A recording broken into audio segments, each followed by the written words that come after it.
बहुत पुरानी बात है। बंगाल के एक छोटे से गांव में गोपाला नाम का एक लकड़हारा अपनी पत्नी लीला के साथ रहता था। वह निर्धन था, लेकिन अपनी स्थिति के लिए वह कभी किस्मत को दोष नहीं देता था। उसकी दुर्गा माँ पर बहुत आस्था थी।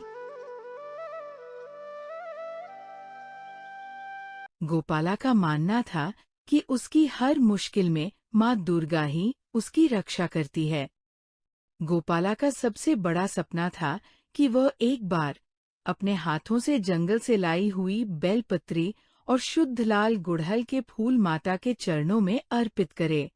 एक बार दुर्गा पूजा का समय आने वाला था। गोपाला ने लीला से कहा, लीला, इस बार मैं जंगल के सबसे ऊंचे और दुर्गम हिस्से से बेलपत्री और फूल लाऊंगा, जो अभी तक किसी ने माँ को अर्पित नहीं किए होंगे। मुझे विश्वास है कि मेरी ये छोटी सी भेंट माँ अवश्य स्वीकार करेंगी। लीला ने चिंता जताई, स्वामी, वह रास्ता बहुत खतरनाक है। जंगल में जंगली जानवर और चोडाकू भी घूमते हैं। आप वहां क्यों जा रहे हैं? गोपाला ने कहा, तुम चिंता मत करो, लीला। जब तक माँ दुर्गा मेरे साथ हैं, कोई मेरा कुछ नहीं बिगाड़ सकता। गोपाला की भक्ति से प्रसन्न होकर स्वयं माँ दुर्गा ने एक लीला रची। उसी रात गोपाला के सपने में माँ दुर्गा प्रकट हुईं। उन्होंने कहा, गोपाला, तुम्हारी भक्ति और साहस से मैं बहुत प्रसन्न हूँ। कल तुम जिस रास्ते से जाओगे, वहां तुम्हें एक छोटी सी, साधारण सी टूटी हुई मटकी मिलेगी। उसमें मेरे आशीर्वाद का प्रसाद है। उसे भी मेरे चरणों में अर्पित करना। गोपाला की नींद खुली। उसने राधा को सपना बताया। राधा ने कहा, स्वामी, हो सकता है कि यह आपकी गहरी इच्छा का भ्रम हो, पर यदि माँ ने कहा है, तो हम वैसा ही करेंगे। अगले दिन गोपाला जंगल के दुर्गम रास्ते पर चला गया। कड़ी मशक्कत के बाद उसने ताज़ी बेलपत्री और लाल गुड़हल के फूल जमा किए। वापस आते समय उसे रास्ते में, जैसा माँ ने सपने में कहा था, टूटी हुई मिट्टी की एक साधारण सी मटकी मिली। उसने उसे उठा लिया, क्योंकि वह जानता था कि यह माँ का आशीर्वाद है। दुर्गा पूजा की शाम आई। गोपाला बेलपत्री, फूल और वो साधारण मटकी लेकर मंदिर की ओर चल दिया। रास्ते में उसे एक धनवान और अहंकारी जमींदार मिला, जिसका नाम रुद्र प्रताप था। रुद्र प्रताप भी मंदिर जा रहा था, और उसके हाथ में सोने की थाल में सजे हुए बहुमूल्य रत्न, हीरे मोती और चांदी के आभूषणों का चढ़ावा था। रुद्र प्रताप ने गोपाला को साधारण फूल और टूटी मटकी ले जाते देखा तो अहंकार से हंसा।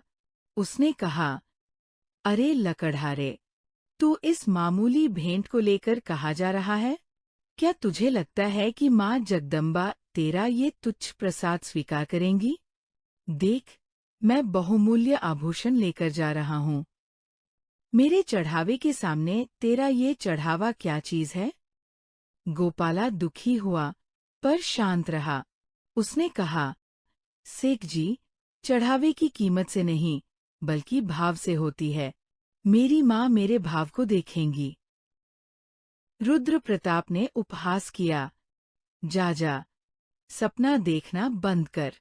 मेरा चढ़ावा ही स्वीकार होगा। वे दोनों मंदिर पहुंचे। भीड़ में रुद्र प्रताप अपने धन का प्रदर्शन करते हुए सबसे आगे जा पहुंचा और अपना बहुमूल्य चढ़ावा माँ दुर्गा के चरणों में रख दिया।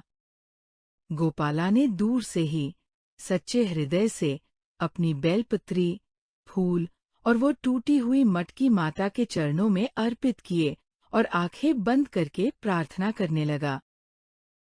तभी सबके सामने एक चमत्कार हुआ।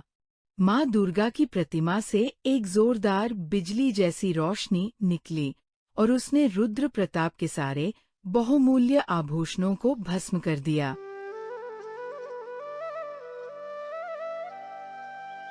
उसके बाद एक शांत, दिव्य प्रकाश फैला और वह प्रकाश सीधे गोपाला की टूटी हुई मटकी पर पड़ा और वह साधारण मटकी तुरंत शुद्ध सोने की बन गई, जिसके अंदर से दिव्य सुगंध आने लगी। रुद्र प्रताप की आंखें फटी रह गईं। उसका अहंकार चूर-चूर हो गया। उसने देखा कि माँ ने न केवल उसका बहुमूल्य चढ़ावा अस्वीकार किया, बल्कि उसे दंडित भी किया और गोपाला के साधारण चढ़ावे को अलौकिक रूप से स्वीकार कर लिया। रुद्र प्रताप तुरंत देवी माँ के चरणों में गिर पड़ा और बोला, हे माँ, मुझे क्षमा करो। मेरा धन, मेरा अहंकार, सब व्यर्थ है। आज मैंने जान लिया कि माँ को न तो सोने के आभूषण चाहिए, न महंगे रत्न, उन्हें तो केवल प्रेम और सच्चा भाव चाहिए। गोपाला ने कहा, सेठ जी, माँ सबकी है, आप भी सच्चे मन से उनकी सेवा कीजिए। उस दिन से रुद्र प्रताप ने धन का अहंकार छोड़ दिया और गोपाला की तरह सच्ची भक्ति और सेवा के मार्ग पर चल पड़ा।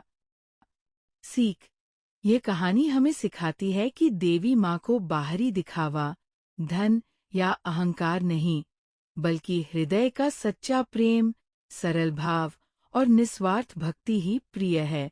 भक्ति की शक्ति किसी भी सांसारिक धन से बड़ी होती है। अगर कहानी अच्छी लगी हो तो कमेंट करके हमें ज़रूर बताएं और चैनल को सब्सक्राइब ज़रूर करें। धन्यवाद।